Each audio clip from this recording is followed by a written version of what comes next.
Mis amigos, las comunidades latinas necesitan transformarse, superar su estado de pobreza, su estado de miseria, la falta de recursos para la educación, para la salud y el desempleo. ¿Qué hacer con nuestros vecindarios abandonados a su propia suerte? Vamos a conversar con un politólogo, un periodista, un comunicador profesional que ha entrado a la política y que tiene ya una candidatura a concejal por el distrito 14 del Bronx. Quiero escuchar cuáles son las propuestas y los temas de mayor urgencia para ese distrito en la voz de un candidato emergente, Fernando Aquinos. Sí. Muchas gracias, Alduey. Siempre te agradezco la oportunidad que me das y que me has dado durante toda mi trayectoria profesional. Recuerda que contigo fue que trabajé por primera vez aquí en la industria de la comunicación, en el sector periodístico.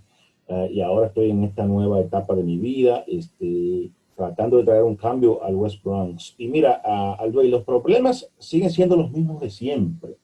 Lo que hay que traer son soluciones nuevas, porque ya la gente está cansada de que le sigamos diciendo que hay un problema en housing, que hay un problema de salud, que hay un problema de educación. Los problemas siguen siendo los mismos. Lo que hace falta es un liderazgo con capacidad y con la valentía necesaria para sentarse en la mesa a traer los recursos que esta comunidad merece, porque es una comunidad trabajadora. Y a pesar de ser una comunidad trabajadora de familias y de personas que trabajan más de 40 horas al día, algunas personas tienen 2 trabajos, muchas de esas familias no pueden pagar su renta, por ejemplo. Entonces el problema de housing definitivamente sigue siendo un gran problema, pero hay que enfrentarlo de una manera determinada, de una manera firme, por ejemplo, tratando de bajar el threshold, bajar el límite de ingresos que tiene una persona para calificar por una vivienda subsidiada de la ciudad. Ahora mismo tú o ganas muy poco o ganas demasiado, pero sin embargo son familias que están luchando para sobrevivir, y no hay suficiente asignación para familias que ganan bajos salarios. Y acuérdate que está ya estipulado y se ha requete estudiado que una familia, una persona que gaste más del 30% de su salario en vivienda, ya está sobregirada. Y significa entonces que nuestras familias que ganan bajos salarios, ganan 2 o menos de $3,000 quizás al mes, están pagando $2,000 por un apartamentito, y muchas de esas familias no pueden pagarlo, y por eso muchos de nuestros niños terminan viviendo durante su edad temprana, su edad escolar de primaria, terminan viviendo en refugios. Entonces el housing sigue siendo un gran problema. El problema de la salud sigue siendo otro problemazo, porque el Bronx está entre los condados, bueno, es el condado más insalubre del estado de Nueva York y uno de los más insalubres en los Estados Unidos. Pero son problemas prevenibles, porque muchos de esos problemas, como el asma, por ejemplo, vienen a ser más prevalentes en esta zona por la contaminación ambiental, porque vivimos en un área que está que sirve como puente a un montón de carreteras, y que tiene varios basureros, y que tiene muchos problemas ambientales que pueden ser corregidos o mitigados con medidas gubernamentales, pero los grupos de intereses siempre se imponen. Y una de las cosas que tenemos que tener pendiente de la comunidad latina es que este es un país de grupos de intereses, y la comunidad latina tiene que ser solidaria con la comunidad inmigrante reciente, por ejemplo, cuya mayoría son latinos, sobre todo en las grandes ciudades como las nuestras, y tenemos que ser solidarios y entender que si no actuamos como grupo, no vamos a enfrentar estos problemas con efectividad. Una vez Fernando Aquino llegare al cargo de concejal del distrito 14 en el Bronx, ¿qué planes tiene para abordar esas urgencias básicamente esos basureros, ese clima medioambiental, todo el problema de los bajos ingresos. ¿Cuál es el plan de acción para enfrentar los problemas del Distrito 14 Bueno, aquí? tiene que ser un conjunto de propuestas holísticas, vamos a decir, que comprendan varios aspectos. Por ejemplo, uno de los aspectos principales que se puede hacer es inmediatamente tratar de reducir el componente privado de la rezonificación. O sea, que la rezonificación para construir viviendas no tengan que ver exclusivamente con sectores privados desarrollándolas.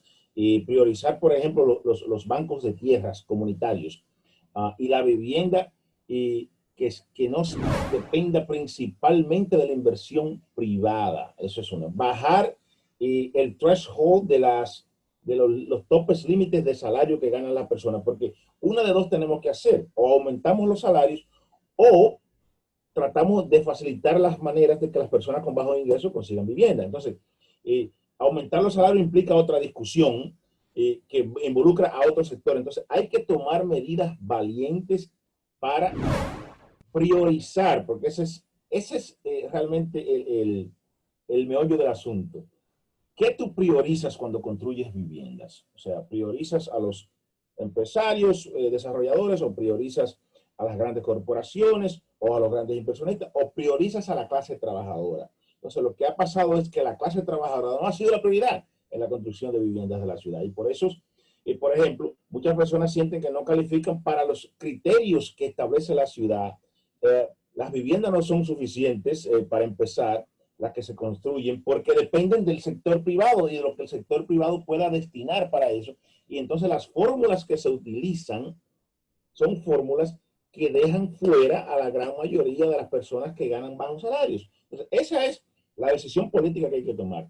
Acuérdate que muchas de estas decisiones tienen que ver con cuestiones técnicas, tienen que ver con burocracias, pero lo más importante es la voluntad política del principal que esté ocupando el puesto. ¿Ok? Porque la tecnocracia del gobierno está ahí para hacer fórmulas, para hacer estudios, para hacer asignaciones presupuestarias, pero lo importante es la voluntad política de quien esté ahí, a quién está representando. Yo pienso que en realidad la clase de bajos ingresos hay que elevarla, porque cuando se eleva la clase de bajos ingresos, nos elevamos todos, porque le quita presión a las que están más hacia adelante. Entonces, para mí eso es una de las maneras en que hay que enfrentar ese problema. Y lo mismo hay que enfrentar el problema de el medio ambiente para tratar de aliviar el problema de la salud. Enfrentar a las grandes corporaciones que están trayendo contaminación, las empresas que están trayendo contaminación al área, y regular, por ejemplo, el tránsito de vehículos pesados, por ejemplo, por la ciudad, entre otras medidas. Son medidas que van ameritan de mucha valentía y de un liderazgo que no tenga miedo y que se pueda sentar en la mesa con los demás representantes que representan muchas veces a otras comunidades, para que a nosotros nos toque realmente la parte que nosotros nos merecemos como personas que estamos trabajando para sostener, mantener y garantizar el futuro de esta ciudad. Sí, precisamente, a veces tenemos mucho poder y no resolvemos. Yo veo que, por ejemplo, en el Distrito 10 hay muchos oficiales electos ya. Hemos tenido 30 años de historia, pero no hemos visto un cambio real. O sea, hay comunidades con representación política, pero no con cambios. Esto es el temor que tenemos los contribuyentes. ¿Cómo tú ves el desempeño de los oficiales electos en la ciudad de Nueva York y las necesidades de la gente en el distrito correspondiente, como en el caso del Distrito 10? Que Bueno, no... fíjate, cada oficial electo vendrá con su propio librito y con sus propias prioridades. Es es un hecho conocido que muchos oficiales electos están más interesados en reelegirse que en resolver problemas. Y yo me he preparado para servir.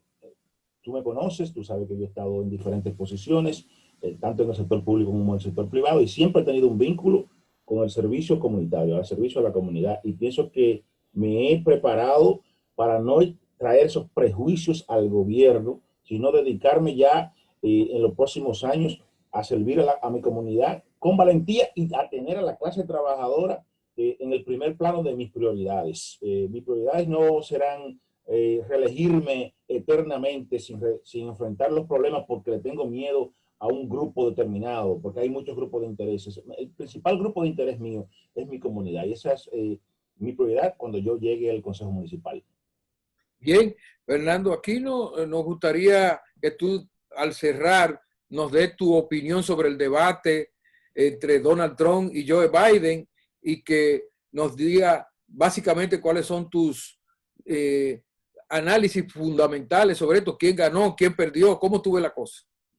Bueno, realmente penoso, porque eso no fue un debate, eso más bien fue una, una reyerta callejera, vamos a decir, porque a eso es que no tiene acostumbrado Donald Trump. O sea, Donald Trump es una persona que nunca ha respetado el discurso cívico, el debate sustancioso de la política y las políticas para resolver los problemas de nuestras comunidades, sino que es un individuo, un personaje que lamentablemente ha tenido mucho impacto en muchas personas que lo ven como su representante, quizás por el fracaso que nosotros hemos tenido en el gobierno. Hay que ser autocrítico y el Partido Demócrata ha tenido muchísimos problemas porque ha llevado un liderazgo que ha sido hasta cierto punto complaciente con los poderes establecidos. Y Donald Trump se nos metió por el medio, una persona totalmente burda, inescrupulosa, una persona que está cortando el hilo de la esperanza de la comunidad latina por múltiples ángulos. Por ejemplo, el problema de la Suprema Corte de Justicia que tenemos ante nosotros y la posibilidad de que él pueda nombrar a otra jueza en la Suprema que vaya a inclinar la balanza hacia los sectores derechistas, que los sectores derechistas no quieren saber de las comunidades inmigrantes. La comunidad latina como un grupo de interés tiene que entender esto. Por ejemplo, el asunto del Obamacare, que le ha permitido a los estados extender sus programas de Medicaid. Y mucha gente, por ejemplo, no entiende el por qué en Nueva York el programa de Medicaid es mejor o da más servicio que en otros estados, como New Jersey, por ejemplo. Cuando yo trabajaba en la fiscalía, tuve muchísimos casos de personas que hacían fraude tratando de coger el Medicaid de Nueva York viviendo en New Jersey. ¿Por qué? Porque en Nueva York hay un mejor Medicaid, porque el gobierno del estado de Nueva York en ese momento y en estos momentos ha sido muy generoso y tiene más interés en que sus comunidades, no importa que sean comunidades indocumentadas, inmigrantes y todas las comunidades que viven en el estado, sean más saludables. Entonces, eso está en juego con el Obamacare, porque el Obamacare permitió esa expansión. Bueno, si tú vives en un estado derechista donde a los que están gobernando no le importa, bueno, el Medicaid entonces no te va a dar los mismos servicios que te da en Nueva York. Entonces, por ejemplo, el Obamacare puso una traba a las compañías de seguro para que no rechazaran a personas con precondiciones de salud. Por ejemplo, una persona que sufre de los riñones, tiene que hacerse diálisis, o una persona que sufre del corazón. Es decir, el Obamacare que no resolvió el problema de la salud de este país, porque la salud se ha convertido en un vulgar negocio. Por lo menos alivió un poquito la situación y sacó a 20 millones, más de 20 millones de personas que no tenían seguro a través del Medicaid y otras provisiones del Obamacare, pues ahora tienen seguro médico.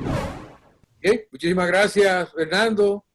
Queremos que tú sigas trabajando en esa dirección y que todo lo que ha significado tu historia, tu legado, tu esfuerzo, se traduzca en bienestar para mucha gente que lo necesita, no solamente en la comunidad del Distrito 14 que tú quieres gobernar a partir del próximo mes de julio, sino que puedas tú también ser un ejemplo para todos los neoyorquinos. Sí, así es. Bueno, las elecciones son el año que viene, en junio del año entrante, 2021.